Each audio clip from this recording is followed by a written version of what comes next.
Well, it's not difficult. If you go to war, you see, people suffering, you see children afraid, and, I've seen children dying of starvation.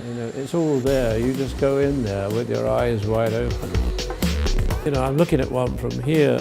It's very beautiful, really, because it's a pair of hands. It's holding not even a crust of bread. It's amazing that someone had the mind to see these hands and to shoot that picture.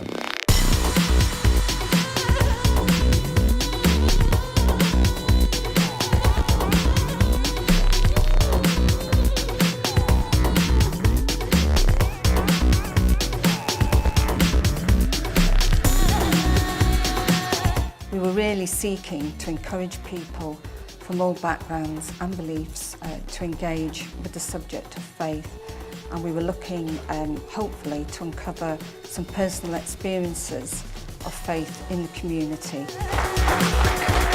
The people who have done these pictures have shown a great deal of honesty. They don't have another motive the way professional people would see this challenge. There's much going on. In fact, it's very overcrowded. It stands out from the other photographs because it is so crammed with human life. I think he's got the right position because he's getting all the life coming towards him, and yet this is his central theme. I think the lighting is beautiful.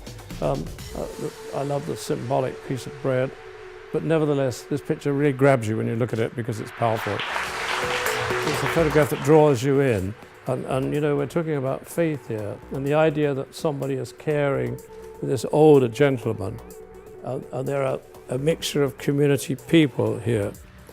This is the way, I like the idea of this competition to go, to show us community spirit. It's a photograph that would need some explaining, really, of why you've all chosen to plunge your hands together. Some photographs don't need explanation.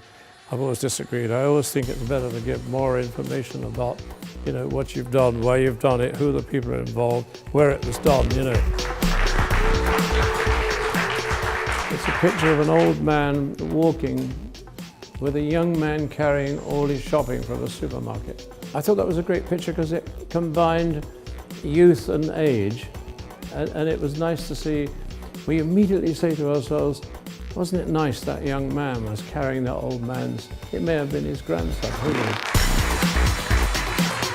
There's definitely two people in this picture, and it's a really nice tribute. Anyway, I'm very pleased to see this picture here.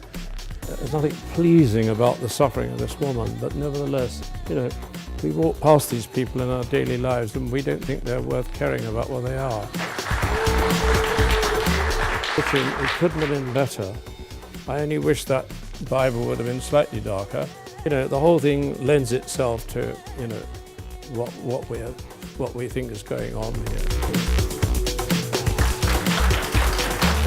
These people are trying to, create a really great community by using their time and their love and the right attitude to try and bring everybody together. It is you can see that it's a day that these people have given up to come together. Anyway, thank your brother for his efforts. Very kind of him. Thanks for coming. Well, there's a variety of people here. We don't see enough of this community mixture and spirit, and it would be nice if we could say to each other, there's no reason why we couldn't, love thy neighbor a bit. The amazing thing about this photograph is we have this ad in the background and other bits of information. When you take photographs of these people, you are slightly taken advantage. And the winner in the Moments of Faith category is Paul Trillo.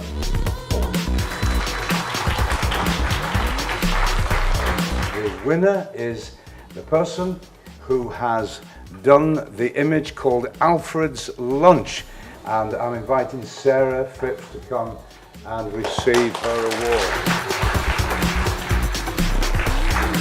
How do you capture faith? For so many people, it is such a personal thing, something that is felt deep inside them. And I think what you have managed to capture through the Faith Through a Lens is really people's outward manifestation of them practicing their faith. So I'm delighted to be here today to present the award to the winner of the Year of Service category, Rob Bowler, which is for a photograph called There But For The Grace of God. It's based on Don McCullin's old analogue camera, and it's quite a poignant camera because it's the one that actually saved its life.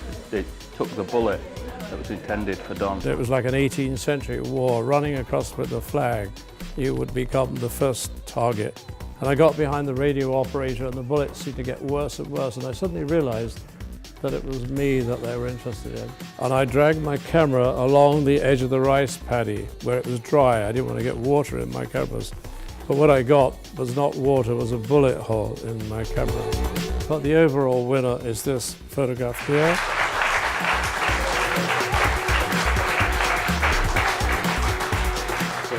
Thank you very much to the judges, and thank you.